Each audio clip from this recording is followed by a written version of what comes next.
19 goals, 7 consecutive World Cup games with a goal, 39 years old, and he's not done. What Lionel Messi just did against Jordan is not a football statistic, it's a monument. No man in the history of this sport has ever scored in 7 straight World Cup games. Not Pelé, not Ronaldo, not Maradona. Nobody. And Messi did it coming off the bench 3 days after his 39th birthday on a free kick that barely left the grass and still ended up in the back of the net. This World Cup just got a whole lot more interesting. Let's talk about what actually happened yesterday, because I don't think people are fully processing it. Argentina had already won Group J. The game against Jordan meant nothing in the table, so Scaloni rested Messi, kept him on the bench, let the young guys play. Lautaro Martinez scored a penalty. Lo Celso added a free kick. Argentina were cruising, 2-1. Job done, the night was over. Then the 60th minute arrived. The crowd, 70,649 people inside the home of the Dallas Cowboys, started chanting. You know the chant. And Messi stepped off that bench, and the noise that came out of that stadium was something else entirely. This wasn't a crowd watching a football match anymore. This was a congregation. He got his chance in the 80th minute. Foul just outside the box. Free kick, low, hard, along the grass, splitting 2 Jordan defenders into the bottom left corner. His 72nd career free kick goal, his 19th World Cup goal, his 7th consecutive World Cup game with a score. Just Fontaine scored in 6 straight at the 1958 World Cup, the only World Cup he ever played. Jairzinho scored in 6 straight for Brazil in 1970. 2 of the most celebrated individual runs in the history of this tournament. Messi just walked past both of them on a Tuesday night in Arlington, Texas, for a game that didn't even count. And while all of that was happening in Dallas, something else was going down in Los Angeles, something that had an entire country screaming.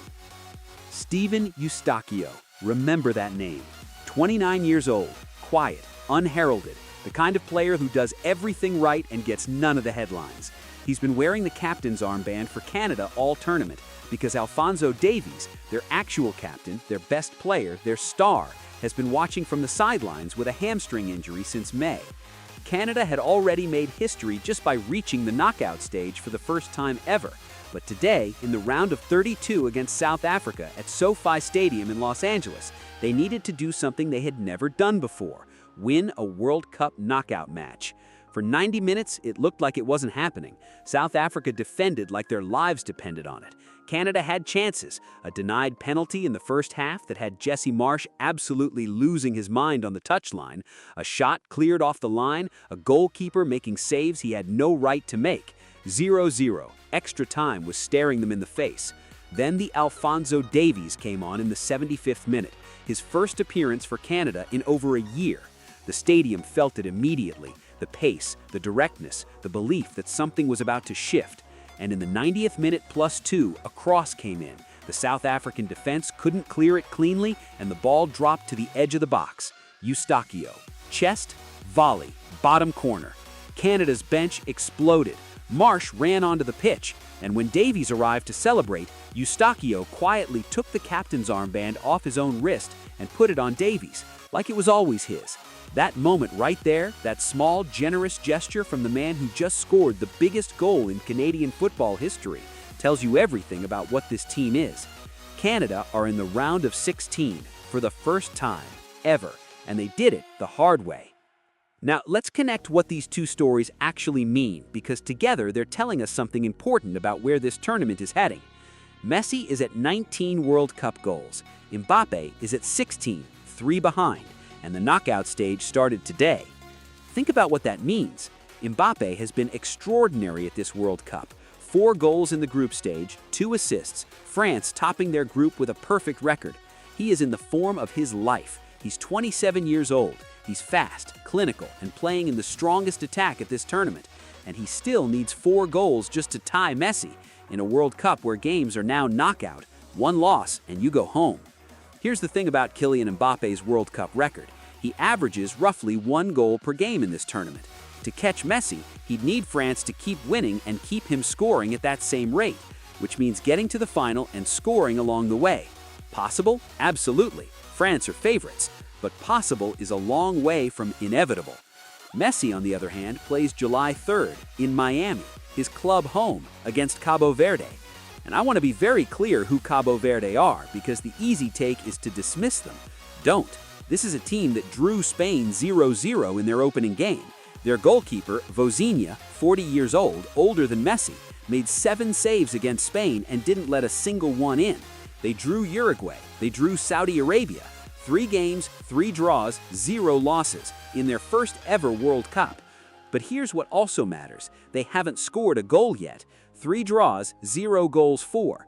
Against Argentina, a rested but still lethal side with the most dangerous player on the planet fully fired up, the math is brutal for Cabo Verde. Which means Messi is almost certainly playing in the round of 16, which means he's almost certainly scoring again, which means the gap between him and Mbappé could go from 3 to 4 or 5 before France even face a real test. And then there's Canada, because Canada's story doesn't end in Los Angeles. They face the winner of Netherlands versus Morocco. That is a serious step up.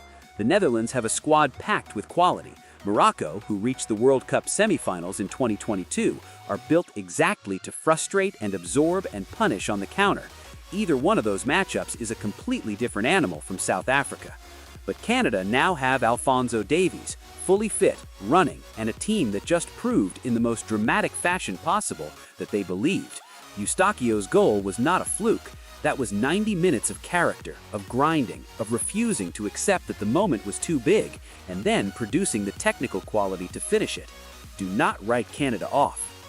Here's exactly what I think happens from here. Messi scores against Cabo Verde. He gets to 20. Argentina advance. And as France and Argentina both progress through the bracket, the Golden Boot race becomes the loudest conversation in football. By the quarterfinals, we'll be talking about nothing else. Mbappé will score. He'll stay in the race, but he won't catch Messi. Argentina go deeper than France. Messi finishes this World Cup with 22 or 23 goals, and when he lifts that trophy, if he lifts that trophy, the Golden Boot goes with it, one last time. The only scenario that proves me wrong is France go all the way and Mbappé gets a hat trick in the final. That's the only way the math works in his favor. And the 2022 final already showed us Mbappé is capable of exactly that.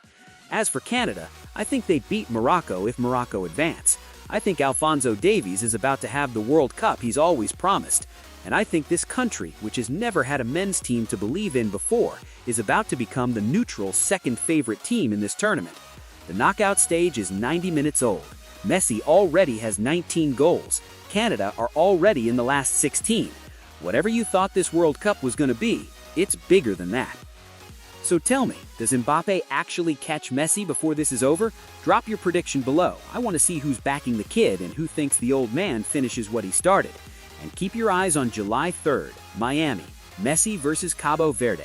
The record is still moving.